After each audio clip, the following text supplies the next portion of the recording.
IAS हमारे देश में सबसे पावरफुल जॉब है, इसलिए हर एक स्टूडेंट का ड्रीम आईएएस बनना होता है। आईएएस को आप न केवल डिस्ट्रिक्ट कलेक्टर या डीएम तक जो है आप ना देखें, लगभग भारत में सभी विभाग के जितने भी प्रशासनिक मुखिया व सचिव ज्यादातर जो है वरिष्ठ आईएएस अधिकारी ही होते हैं। कैबिनेट सचिव या गवर्नमेंट ऑफ इंडिया सचिव, किसी भी राज्य का सचिव या किसी भी केंद्रीय मंत्रालय का सचिव आईएएस अधिकारी ही होते हैं। भारतीय प्रशासनिक सेवा में सबसे बड़ी रैंक आईएएस अधिकारी को ही दी गई है, इसलिए देश के किसी भी उच्च पद पर बैठने वाला अधिकारी निश्चित रूप से आईएएस अधिकारी ही होता है।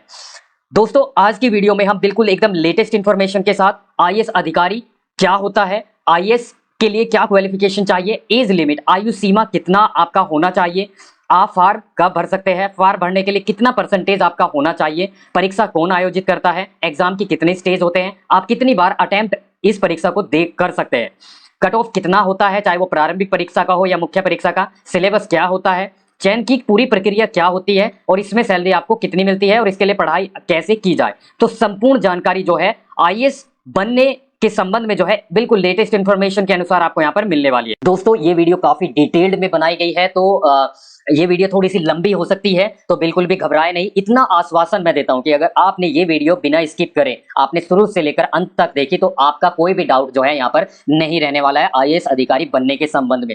चैनल अभी तक आपने सब्सक्राइब नहीं किया है तो चैनल को आप जरूर सब्सक्राइब करें, साथ ही साथ घंटी वाला बटन जरूर दबाएं। आईएएस क्या होता है? आईएएस की अगर हम फुल फॉर्म की बात करें तो इंडियन एडमिनिस्ट्रेटिव सर्विस, हिंदी में भारतीय प्रशासनिक सेवा। आईएएस अधिकारी सिविल सर्विस में सबसे सर्वोच्च पद माना जाता है। किसी भी उत्कृष्ट पद के लिए केवल आईएएस पद को जो है उसी को वरीयता जो है दी जाती है, वो चाहे केंद्र सरकार का सचिव हो या जिले का जिलाधिकारी हो, आईएएस अधिकारी को ही भारतीय प्रशासन में सबसे उच्च कोटि का अधिकारी जो है माना जाता है। जिले में चाहे सुरक्षा की बात हो या देश स्तर पर डिफेंस सचिव की बात हो, हमेशा इन पदों के लिए ही अनुभवी आईएएस अधिकारी को ही नियुक्त किया जाता है। अच्छा, आईएएस अधिकारी क्या करता है? तो सरकार की जितनी भी नीतियां हैं उनको लागू करना, उनका पालन करवाना मुख्य रूप से आईएएस का ही काम होता है। जिले में आईएएस जिला मजिस्ट्रेट, कलेक्टर या कमिश्नर हो सकता है। इसके अलावा पद बढ़ने पर cabinet secretary, joint secretary, under secretary, deputy secretary आदि पद भी जो है आईएएस अधिकारी को ही मिलते हैं। भारत में नौकरशाही का टॉप पद कैबिनेट सचिव का होता है। इसके अलावा आईएएस अधिकारी को सरकार के विभिन्न विभागों, कंपनियों, बोर्ड आदि का प्रमुख भी बनाया जाता है। जैसे सीबीएसई और एजुकेशन बोर्ड के चेयरमैन आईएएस अधिकारी ही होते हैं। अगर हम यहाँ पे बात करें सिलेक्शन का प्रोसेस, तो भारतीय प्रशासनिक सेवा में चयन प्रत्येक वर्ष संघ लोक सेवा आयोग यानी कि यूपीएससी द्वारा आयोजित सिविल सेवा परीक्षा के द्वारा किया जाता है। सिविल सेवा परीक्षा में अंतिम रूप से चयनित अभ्यर्थियों को उनके द्वारा प्राप्त कुल अंकों और उनके द्वारा दी गई सेवा वरीयता प्रेफरेंस के अनुसार ही पदों का आवंटन किया जाता है कि आप आईएएस सिलेक्ट कर सकते हैं या आईपीएस या आईएफएस या आईआरएस या अन्य कोई सर्विस। सिविल सर्विस की परीक्षा में सबसे टॉप रैंक हासिल करते हैं उन उम्मीदवारों को आईएएस अधिकारी बनाया जाता है। तो आपको ये तो पता चल गया होगा कि यहाँ पे जो है परीक्षा कौन आयोजित करता है। तो यूनियन पब्लिक सर्विस कमीशन के द्वारा यूपीएससी सीएससी परीक्षा का आयोजन किया जाता है, जिसमें आईएएस, आईपीएस, आईएफएस जैसी सेवाओं के लिए एक राष्ट्रीय स्तर की परीक्षा आयोजित की जाती है, जिसको आप UPSC CSC civil service exam के नाम से आप जानते हैं। इस यूपीएससी सिविल सेवा परीक्षा के माध्यम से ये सारी सर्विस के लिए अधिकारियों का चयन किया जाता है, जिसमें IAS Indian administrative service, IFS Indian foreign service, Indian police service और साथ ही साथ ये सारी जो सर्विस है उनके लिए जो है अधिकारियों का चयन केवल एक परीक्षा के माध्यम से किया जाता है। आईएएस अधिकारी के पद की अगर बात करें, अगर आप आईएएस अधिकारी बनते हैं तो आपको प्रारंभ में जो है कौन सा पद मिलता है? तो प्रारंभ में आपको जो है एसडीओ या एसडीएम या संयुक्त कलेक्टर, मुख्य विकास अधिकारी सीडीओ, उसके बाद जैसे जैसे आपकी सर्विस बढ़ती है आपको जिला मजिस्ट्रेट, जिला कलेक्टर, डिप्टी कमिश्नर या जिलाधिकारी आपको बनाया जाता है। विभागीय आयुक्त भी आईएएस अधिकारी होते हैं। आपको राजस्व बोर्ड के अध्यक्ष जो है वो भी आईएएस अधिकारी होते हैं। प्रिंसिपल जो सेक्रेटरी होते हैं, जो महत्वपूर्ण डिपार्टमेंट होते हैं भारत सरकार के, तो chief secretary of state, union secretary of state, cabinet secretary of India, ये सब जो पद है आपकी सर्विस और के अनुसार जो है आपको यहाँ पर जो है दिए जाते हैं। सो ये सारे पद जो है एक आईएएस अधिकारी को ही जो है आवंटित होते हैं। अच्छा, आईएएस बनने के लिए फर्स्ट एंड फॉरमोस्ट थिंग ये है कि आपकी जो नागरिकता है वो भारतीय होनी चाहिए। आईएएस के लिए, आईपीएस के लिए एंड आईएफएस, तीन ऐसी सर्विस है जिनके लिए आपकी नागरिकता आपको भारतीय होना आवश्यक है। अन्य सर्विसेज के लिए जैसे आईआरएस है उसके लिए आप जो है रिफ्यूजी आप हो सकते हैं। सो एजुकेशनल क्वालिफिकेशन क्या चाहिए? तो एजुकेशनल जो क्वालिफिकेशन है, बैचलर डिग्री आपकी किसी भी स्ट्रीम में, चाहे आर्ट हो, साइंस हो, कॉमर्स हो, मेडिकल हो, टेक्निकल हो, आपकी ग्रेजुएशन डिग्री आपके पास होनी चाहिए। यहाँ पे अगर आप अपीयरिंग है फाइनल ईयर में, आपका रिजल्ट नहीं आया है, तब भी आप जो है फॉर्म भर सकते हैं, परीक्षा दे सकते हैं। BA, BSc, BCom, BTech, BBA, BC और कोई भी ग्रेजुएशन डिग्री यहाँ पे आपकी चलेगी। अच्छा, क्या कोई परसेंटेज का प्रतिबंध होता है? तो परसेंटेज का कोई प्रतिबंध नहीं होता है, केवल ग्रेजुएशन डिग्री आपके पास होनी चाहिए, चाहे आप अपीयरिंग हो या आप जो है प्राप्त कर चुके हो। अच्छा, एक और प्रश्न आता है कि सर डिस्टेंस एजुकेशन की ग्रेजुएशन क्या वैलिड है, या प्राइवेट डिग्री मैं कर रहा हूं या कर रही हूं तो क्या मैं फॉर्म भर सकती हूं, क्या मैं आईएएस बन सकती हूं इसके माध्यम से या बन सकता हूं? तो निश्चित रूप से आपकी डिग्री रिकॉग्नाइज्ड होनी चाहिए, चाहे डिस्टेंस एजुकेशन से ली हो आपने, ओपन यूनिवर्सिटी से ली है, या आपने प्राइवेट डिग्री आपने की है, केवल ग्रेजुएशन आपकी पास होनी चाहिए, एक रिकॉग्नाइज्ड जो है डिग्री आपकी होनी चाहिए। अच्छा, आयु सीमा में काफी सारे कैंडिडेट्स को जो है यहाँ पर जो है डाउट रहता है। तो सामान्य श्रेणी के लिए कम से कम 21 वर्ष और अधिकतम 32 वर्ष तक जो है आप फॉर्म भर सकते हैं। यहाँ पे अन्य पिछड़ा वर्ग के लिए 3 वर्ष की छूट, यानी कि अन्य पिछड़ा वर्ग के लिए यहाँ पर 35 वर्ष तक जो है आप फॉर्म जो है भर सकते हैं। अनुसूचित जाति जनजाति के लिए 21 वर्ष से लेकर 37 वर्ष तक जो है यहाँ पर आयु सीमा दी गई है। जो दिव्यांग जन है, जो पर्सन विद बेंचमार्क डिसेबिलिटी है, उनको यहाँ पर 10 वर्ष की जो है छूट दी गई है। सो यहाँ पे अलग अलग कैटेगरीज के लिए जो है यहाँ पर आयु सीमा दी गई है। जैसे एक ए पार्ट देखे तो 5 वर्ष की छूट यहाँ पर एससी एसटी को दी गई है, 3 वर्ष की छूट बी में यहाँ पर ओबीसी को, और 3 वर्ष की छूट जो है डिफेंस सर्विस पर्सनल जो डिसेबल्ड हुए हैं ऑपरेशन में उनको दी गई है। 5 वर्ष की छूट जो एक्स सर्विसमैन है, कमीशनड अफसर हो या इमरजेंसी कमीशनड अफसर हो, शॉर्ट सर्विस कमीशनड अफसर हो, तो उनको जो है 5 वर्ष की जो है छूट यहाँ पर दी गई है। और आयु की जो गणना है यहाँ पे जो है 1 अगस्त 2022 के लिए यहाँ पर की गई है, यानी कि हर साल अगस्त की पहली तारीख को आयु की गणना की जाती है। ठीक है, तो यहाँ पे जो है क्या कोई फिजिकल मापदंड चाहिए आईएएस अधिकारी बनने के लिए, हाइट या कोई चेस्ट एक्सपेंशन? तो मैं बता दूं यहाँ पे कोई भी फिजिकल मापदंड की रिक्वायरमेंट नहीं होती है, चाहे आपकी हाइट कितनी भी हो, आपका वजन कितना भी हो, तो आपको यहाँ पर कोई भी फिजिकल मापदंड आपका नहीं मांगा जाता है।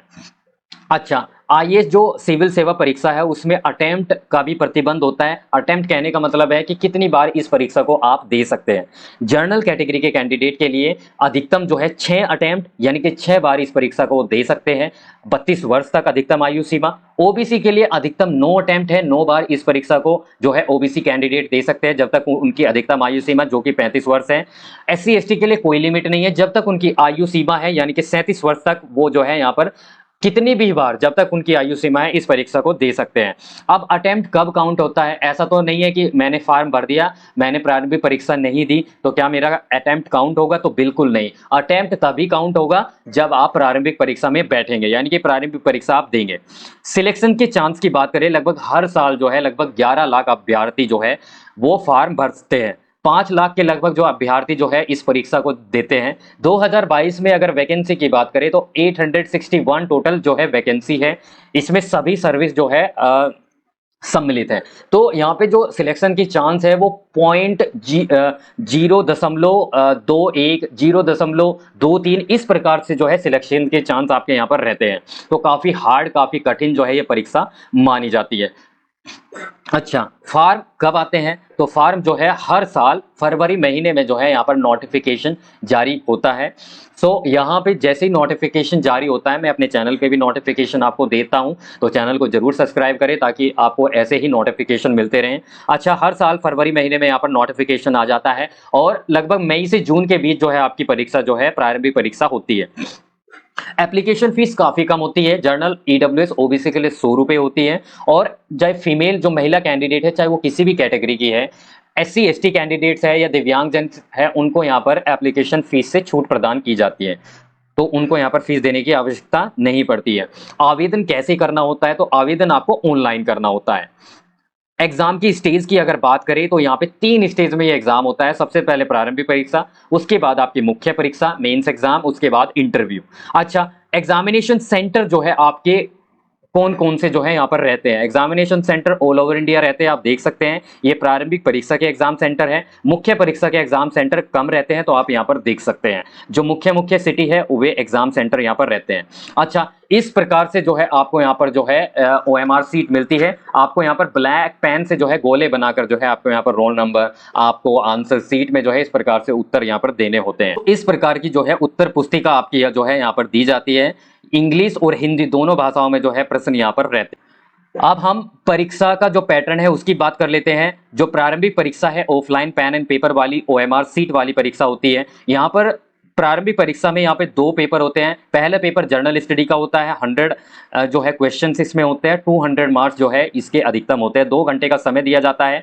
और जो दूसरा पेपर होता है वो CSAT का होता है, सिविल सर्विस एप्टीट्यूड टेस्ट, 200 अंकों का 80 इसमें क्वेश्चंस होते हैं 2 घंटे का, और ये दोनों ही प्रश्न बहुविकल्पीय होते हैं। पहला पेपर आपका मॉर्निंग शिफ्ट में होता है और दूसरा पेपर आफ्टरनून शिफ्ट में होता है। दोनों ही पेपर एक दिन में होते हैं। दोनों ही पेपर हिंदी और इंग्लिश में होते हैं। निगेटिव मार्किंग जो है इन दोनों ही पेपर में आपकी होती है। 1/3 अंक अगर आप कोई आंसर गलत करते हैं तो यहाँ पर आपका काट लिया जाता है। यहाँ पे महत्वपूर्ण बात यह है कि जो प्रारंभिक परीक्षा के लिए जो मेरिट बनती है वो पेपर 1 जर्नल स्टडी 1 की बनती है। पेपर 2 की मेरिट नहीं बनती है। पेपर 2 CSAT में आपको केवल 33% अंक प्राप्त करने होते हैं। ठीक है, तो मेरिट जो है केवल पेपर 1 की बनेगी, उसी के आधार पर आप मुख्य परीक्षा के लिए क्वालिफाई किए जाए। नाउ जो प्री एग्जाम जो सिलेबस है, अगर हम बात करें, जो प्रारंभिक परीक्षा का जो सिलेबस है आपके current affairs, national international level की पूछी जाती है। हिस्ट्री ऑफ इंडिया, इतिहास एंड जो इंडियन नेशनल मूवमेंट है उससे संबंधित प्रश्न होते हैं। Indian and world geography, physical social economic geography of India से संबंधित प्रश्न होते हैं। Indian polity and governance, constitution and political system, Panchayati Raj, public policy, right issues, economy and यहाँ पे social development, sustainable development, poverty, inclusion, demographic, social sector initiative और journal issues on environment, ecology, biodiversity, climate change से संबंधित प्रश्न होते हैं। Journal science से related जो है प्रश्न होते हैं पेपर 1 में। पेपर 2 की अगर बात करें तो पेपर 2 में comprehension, interpersonal skill including communication skill, logical reasoning and analytical ability, decision making and journal mental ability, basic numeracy और 10th लेवल का जो है डाटा DI से संबंधित प्रश्न होते हैं। और यहाँ पे जो है मल्टीपल चॉइस ऑब्जेक्टिव टाइप जो है ये सारे के सारे जो है प्रश्न होते हैं। पेपर 2 का सिलेबस आपका ये रहता है। अगर हम प्रारंभिक परीक्षा जो है कि यहाँ पे बात करें तो प्रारंभिक परीक्षा केवल क्वालिफाइंग एग्जाम होता है। यह एक प्रक्रिया है दूसरी स्टेज में जाने का, मतलब मुख्य परीक्षा में जाने का। प्रारंभिक परीक्षा के जो मार्क्स हैं वो फाइनल मेरिट में नहीं जुड़ते हैं। ठीक है, तो यहाँ पे अगर हम बात करें कट ऑफ कितना जाता है, तो आप जो है प्रारंभिक परीक्षा के जो कट ऑफ है 200 अंकों में से जर्नल कैटेगरी के लिए 2020 की कट ऑफ की यहाँ पे जो है बात अगर हम करें यहाँ पे तो 92.51 कट ऑफ गई थी। EWS के लिए आप देख सकते हैं 77.55, OBC के लिए 89.12, SC के लिए 74.84, ST के लिए 68.71। साथ ही साथ दिव्यांग जनों के लिए जो है प्रारंभिक परीक्षा की कट ऑफ आप यहाँ पर देख सकते हैं 2020 की। ये कट ऑफ मैं आपको बता रहा हूँ ऑफिशियल साइट से। अच्छा, मुख्य परीक्षा की बात करें तो डेस्क्रिप्टिव होता है, पेन एंड पेपर हिंदी और इंग्लिश दोनों भाषाओं में आप देख सकते हैं। मुख्य परीक्षा में टोटल 9 पेपर होते हैं। 9 पेपर में से जो 2 पेपर होते हैं, पेपर A और पेपर B आपका क्वालिफाइंग पेपर होते हैं। क्वालिफाइंग कहने का मतलब है कि इसके मार्क्स फाइनल मेरिट में नहीं जुड़ते हैं, ये केवल क्वालिफाइंग होते हैं। 33 अंक आपको यहाँ पर प्राप्त करने होते हैं। अन्य जो पेपर है जिनकी मेरिट बनती है आप यहाँ पर देख सकते हैं। पेपर 1 250 अंकों का एस्से का ये पेपर होता है। उसके बाद 4 जर्नल स्टडी के पेपर होते हैं 250 अंकों के। ऑप्शनल पेपर होते हैं 2 250 अंकों के। टोटल जो यहाँ पे मेरिट बनती है 1750 अंकों की बनती है। उसके बाद पर्सनैलिटी टेस्ट इंटरव्यू आपका 275 अंकों का होता है, यानी कि जो फाइनल मेरिट बनेगी 2025 अंकों में से जो है यहाँ पर बनने वाली है। टोटल 9 पेपर में से 7 पेपर की ही मेरिट आपको बनती है। ठीक है, जो 2 पेपर क्वालिफाइंग होते हैं वो एक इंग्लिश का होता है और एक लोकल लैंग्वेज का होता है। जो यहाँ पे जो लोकल लैंग्वेज है, जो इंडियन कॉन्स्टिट्यूशन में 8 शेड्यूल में जो लैंग्वेज है वो जो है यहाँ पे आप देख सकते हैं। जो क्वालिफाइंग पेपर है आपका इंग्लिश एंड इंडियन लैंग्वेज का, तो यहाँ पे कॉम्प्रिहेंशन से संबंधित प्रश्न पूछे जाते हैं, प्रेसियस राइटिंग से, वोकैबुलरी से और शॉर्ट एसे। इंडियन लैंग्वेज जो आप सिलेक्ट करेंगे सेम यहाँ पे जो है सिलेबस आपका यहाँ पर रहने वाला है। अब मेरिट जिनकी बनती है, पेपर 1 आपका एस्से का रहता है, 2 एस्से आपको लिखने होते हैं। 125 मार्क्स का जो है एक एस्से होता है। टोटल 250 अंकों के जो है ये पेपर होता है। 3 घंटे का समय दिया जाता है।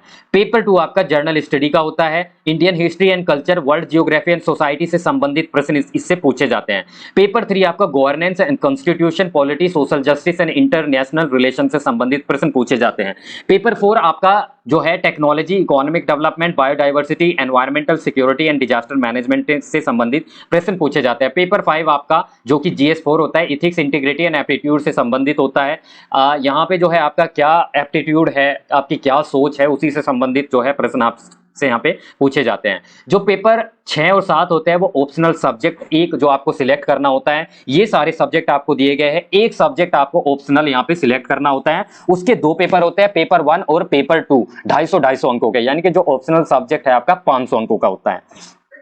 मुख्य परीक्षा की जो यहाँ पर जो कट ऑफ है आप देख सकते हैं, यहाँ पे 1750 में से 736 अंक, जर्नल के लिए, ईडब्ल्यूएस के लिए 787, ओबीसी के लिए 798 और फाइनल जो मेरिट है इंटरव्यू के बाद 2025 अंकों में से आपको 944 अगर प्राप्त किया आपने तो जर्नल की मेरिट है, ईडब्ल्यूएस की 894, ओबीसी के लिए 907, एससी के लिए 875। तो ये कट ऑफ आप यहाँ पर 2020 बिल्कुल लेटेस्ट आप देख सकते हैं, जो यूपीएससी की ऑफिशियल वेबसाइट पर भी अपलोड की गई है। मुख्य परीक्षा के बाद आपका इंटरव्यू होता है, 275 अंकों का इंटरव्यू, पर्सनालिटी टेस्ट आपका जो है यहाँ पर आपको जो है किया जाता है। लगभग जो है अगर हम बात करें तो जितनी वैकेंसीज होती हैं उनके लगभग 2 गुने कैंडिडेट्स जो है यहाँ पर बुलाए जाते हैं इंटरव्यू या पर्सनालिटी टेस्ट के लिए। अच्छा, फॉर्म भरते समय ही आपसे पूछा जाता है कि आप कौन सी सर्विस पसंद करते हैं। जैसे आईएएस, आईपीएस, आईएफएस को ऑल इंडिया सर्विस कहा जाता है, बाकी सर्विस को सेंट्रल सर्विस कहा जाता है। सैलरी की अगर बात करें तो अलग अलग होती है, आपका रैंक क्या है, किस कैटेगरी की जॉब आपको मिली है। जैसे अगर हम बात करें यहाँ पे, जो अगर आप एसडीएम बनते हैं या स्टेट सेक्रेटरीट में आप अंडर सेक्रेटरी बनते हैं, सेंट्रल सेक्रेटरीट में आप असिस्टेंट सेक्रेटरी बनते हैं, तो आपको लेवल 10 जिसमें बेसिक सैलरी आपकी 56,100 होती है। और यहाँ पे जो है उसके बाद आपको अन्य भत्ते जैसे डीए है, महंगाई भत्ता है, प्लस जो अदर फैसिलिटीज है, ट्रांसपोर्ट, हाउस है, बेनिफिट है, मोबाइल बिल्स है, ट्रैवल एक्सपेंसेस हैं, और जो पोस्ट रिटायरमेंट जो बेनिफिट है वो सब आपको यहाँ पर दिए जाते हैं। तो काफी अच्छी सैलरी आपकी यहाँ पर बनती है। उसके बाद आपको जैसे ही आपकी सर्विस बढ़ती है उसके बाद यहाँ पे आपको जो है आप एडीएम बनते हैं, एडिशनल डिस्ट्रिक्ट मैजिस्ट्रेट, फिर उसके बाद डीएम बनते हैं, डिस्ट्रिक्ट मैजिस्ट्रेट, फिर डिविजनल कमिश्नर। उसके बाद आपकी रैंक जो है बढ़ती जाती है और आपकी बेसिक सैलरी 2,50,000 तक जो है यहाँ पर पहुंचती है। नाउ आप तैयारी कैसे करें, क्योंकि ये एग्जाम काफी जो है टफ होता है और काफी पावरफुल पोस्ट इसमें रहती है। तो यहाँ पे सबसे पहले जो है आपको सिलेबस के बारे में जो है आपको जानकारी जो है आपको कंठस्थ होना चाहिए अच्छी तरीके से। उसके बाद जो एनसीईआरटी बुक्स है, बेसिक बुक्स है, वो आपको जो है यहाँ पर अच्छी तरीके से जो है आपको यहाँ पर रीड करनी है। प्रीवियस ईयर के क्वेश्चन पेपर का विश्लेषण आपको करना है, कहाँ से प्रश्न पूछे जाते हैं। अगर आप जो है प्रीवियस ईयर क्वेश्चन पेपर का विश्लेषण करेंगे तो आपको पता चलेगा कहाँ से प्रश्न पूछे जाते हैं, किस प्रकार के प्रश्न पूछे जाते हैं। तो विश्लेषण आप कम से कम 5 वर्षों के क्वेश्चन पेपर का विश्लेषण जरूर करें। उसके बाद डेली आप न्यूज़पेपर हिंदू या जो राष्ट्रीय संस्करण जो दैनिक जागरण का है हिंदी भाषी वो भी पढ़ सकते हैं। मंथली मैगजीन जो है जैसे विजन आईएएस की है या जो भी मैगजीन आपको अच्छी लगती है आप उसको जो है पढ़ सकते हैं, क्योंकि करंट अफेयर्स का जो है इस एग्जाम में काफी जो है महत्व होता है। तो इस प्रकार से जो है अगर आप सिलेबस प्लस प्रीवियस ईयर के question paper plus current affairs आप जो है रेडी करेंगे तो डेफिनेटली इस एग्जाम को जो है आप जो है इसको आप पार कर पाएंगे। तैयारी आप कैसे करें डिटेल में जो है एक वीडियो में इस पर बना दूंगा। तो चलिए, आई होप मैंने आपको जो है माइनर से माइनर पॉइंट भी जो है आईएएस अधिकारी बनने के संबंध में जो है आपको समझाया है। लगभग सभी जानकारी जो है मैंने आपको यहाँ पर दी है। वीडियो मेरा आपको प्रयास अगर अच्छा लगा और ऐसी ही वीडियो जो है अगर आप चाहते हैं तो इस वीडियो को ज़्यादा से ज़्यादा लाइक करें और शेयर भी जरूर करें, चैनल को भी जरूर सब्सक्राइब करें, क्योंकि ऐसी ही डिटेल्ड वीडियो आपको जो है यहाँ पर आपको मिलती रहेगी। तो समय जरूर आपको लगेगा इस वीडियो को देखने में, लेकिन जो है डेफिनेटली जो है आपका कोई भी डाउट आईएएस अधिकारी बनने के संबंध में नहीं रहा होगा। तो चलिए, keep watching and please subscribe the channel. Thank